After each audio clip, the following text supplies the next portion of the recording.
Hello बच्चों, आज हम पढ़ेंगे पूर्णांक संख्याएं। तो पूर्णांक संख्याओं पे संक्रियाएं पढ़ने के लिए हमें संख्याओं के बारे में कुछ जानकारी प्राप्त करनी होगी। तो उस पर चर्चा करते हैं। सबसे पहले हम बात करते हैं प्राकृत संख्या की। प्राकृत संख्या को अंग्रेजी में कहते हैं नेचुरल नंबर, इसलिए इसे हम डिनोट करते हैं एन से। और वे संख्याएं प्राकृत संख्याएं कहलाती हैं जो एक से प्रारंभ होती हैं और अनंत तक जाती हैं। तो पहली संख्या हो गई प्राकृत संख्या, जिसे हम प्रदर्शित करते हैं कैपिटल एन से, और जो एक से प्रारंभ होती है और सबसे अनंत तक जाती है। तो सबसे छोटी प्राकृत संख्या हो गई एक। दूसरी संख्या के बारे में अगर हम पढ़ें तो वो है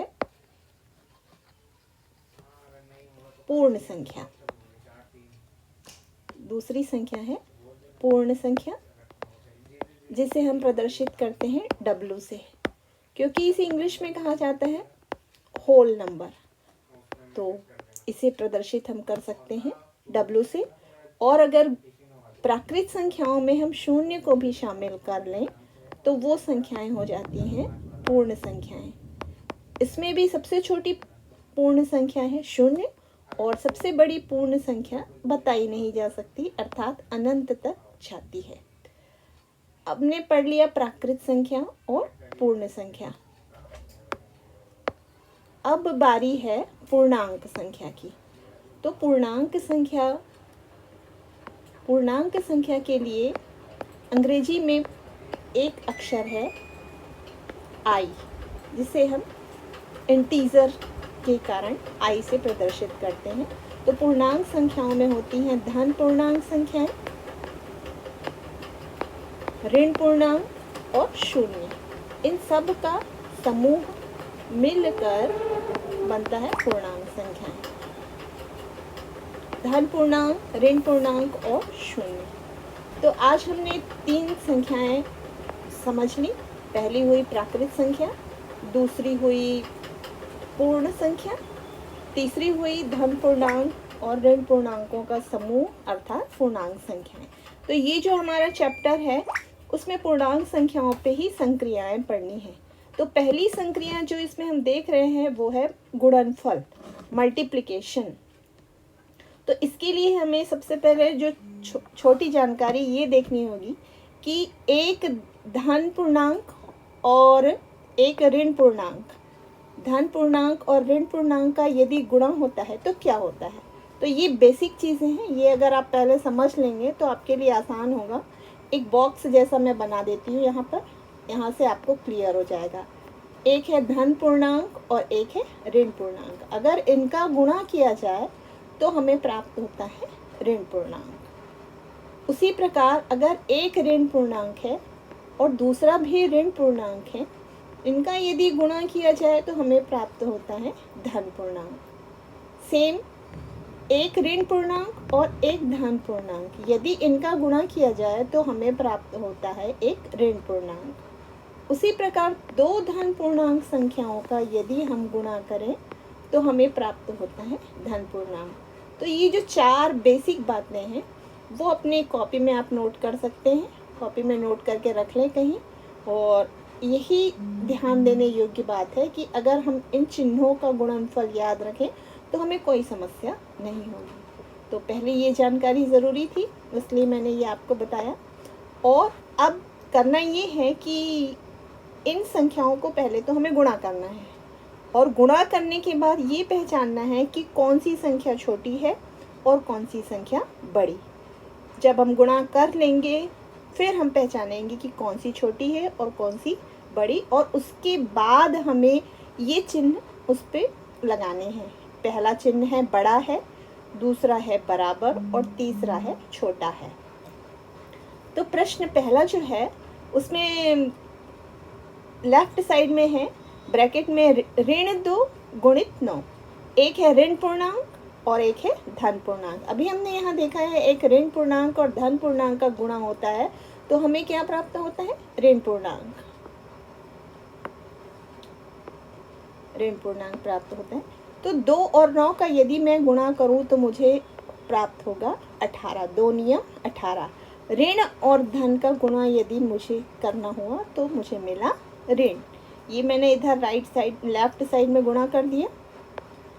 और अब दूसरा इधर देख लें राइट साइड में, ऋण 3 और धन 9। तो ऋण और धन का गुणा, ये आप यहाँ देख सकते हैं, हमें ऋण ही प्राप्त हो रहा है। 3 नियम 27। ये हमें 2 संख्याएं मिल गई, ऋण 18 और ऋण 27। अब हमें इसमें पहचानना है कि कौन सा अंक छोटा है और कौन सा अंक बड़ा है। तो एक बात आप समझ लें कि ऋणात्मक संख्याओं में जैसे जैसे हम आगे की ओर बढ़ते जाते हैं वैसे वैसे संख्याओं का मान कम होते जाता है। दूसरे शब्दों में कहें तो जो संख्या पहले आती है वो बड़ी है और जो बाद में आती है वो छोटी है। तो ऋण 18 और ऋण 27, इन दोनों में पहले आती है ऋण 18, तो ऋण 18 बड़ी संख्या हुई और ऋण 27 बाद में आती है तो ऋण 27 छोटी हुई। तो पहली संख्या जो है वो बड़ी संख्या है, तो हम यहाँ पे बड़ा है का चिन्ह लगाएंगे। ये हमने लगा लिया। ऋण 18 बड़ा है ऋण 27 से। यही इस प्रश्न क्रमांक 1 का हल है। सेम ऐसे ही क्वेश्चन नंबर 2 में हम करेंगे। यहाँ पर आप देख रहे हैं कि लेफ्ट साइड में 3 अंक है, तो चाहे तो आप तीनों को एक साथ गुणा कर लें, या नहीं तो पहले 2 को करें और फिर तीसरे के साथ। तो जैसे मैं पहले से गुणा करूं, पहला अंक है धन 3 और ऋण 5। धन 3 और ऋण 5 का गुणा होगा तो मुझे मिलेगा ऋण 15। 3 पंचे 15 और इसका धन और इसका ऋण मिलके हो गया ऋण। और ये ऋण 2 बाकी है, तो ये ऋण 2 अभी ऐसे ही लिखा रहेगा। यहाँ देख रहे हैं हम गुणा करके ऋण 5 और धन 6। तो ऋण 5 और धन 6 का गुणा होगा तो मिलेगा 5 छक्का 30 और ऋण और धन का गुणा हुआ तो मुझे मिला ऋण। अभी हम देख रहे हैं कि गुणनफल कंप्लीट नहीं हुआ है, ये बाकी है। यहाँ पे ऋण 15 और ऋण 2 का गुणा होगा तो मुझे मिलेगा 15 दूनी 30 और इस ऋण और इस ऋण का यदि मैं गुणा करूँ तो मुझे प्राप्त होता है धन। तो यहाँ मैंने लिख लिया धन 30 और यहाँ पे मुझे मिल गया ऋण 30। अब मुझे पता करना है कि इसमें से छोटा कौन है और बड़ा कौन है। तो अभी जैसे कि मैंने आपको बताया था कि ऋणात्मक संख्याओं में जो पहले आती है वो बड़ी हो जाती है, लेकिन अगर एक धन पूर्णांक हो और एक ऋण पूर्णांक हो तो क्लियर है कि धनात्मक पूर्णांक संख्याएं हमेशा ही बड़ी होती हैं। तो धन 30 बड़ा होगा ऋण 30 से, तो मुझे यहाँ पे बड़ा है का चिन्ह यूज करना होगा। ये हुआ दूसरे प्रश्न का हल।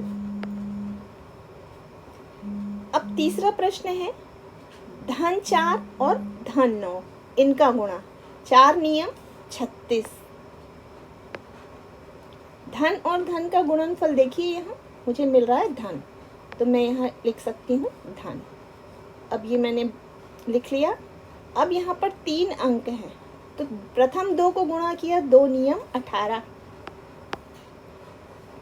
और ऋण और धन। 9 के पास कोई चिन्ह नहीं, इसका मतलब वो धनात्मक है। तो ऋण और धन का गुणा हुआ तो मुझे मिला ऋण। अब ये ऋण 2 जो बचा हुआ है उसको मैं वापस लिख सकती हूँ यहाँ पर अगले स्टेप के लिए। ये वापस लिखा गया ऋण धन 36 और यहाँ के जो अंक हैं वो फिर से गुणा होंगे। ये ऋण और ऋण का गुणा हुआ तो मैं लिख सकती हूँ धन। 18 दूनी 36।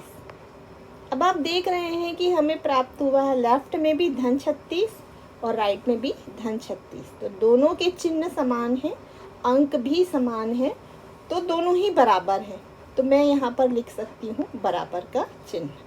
ये प्रश्न क्रमांक 3 का हल। और अब अगली क्लास में हम ये 2 क्वेश्चन फिर से पढ़ेंगे और अगर हो सके तो आप ट्राई कीजिएगा इसको बनाने का, और नहीं तो फिर मैं नेक्स्ट क्लास में ये बताऊंगी। तब तक के लिए बाय।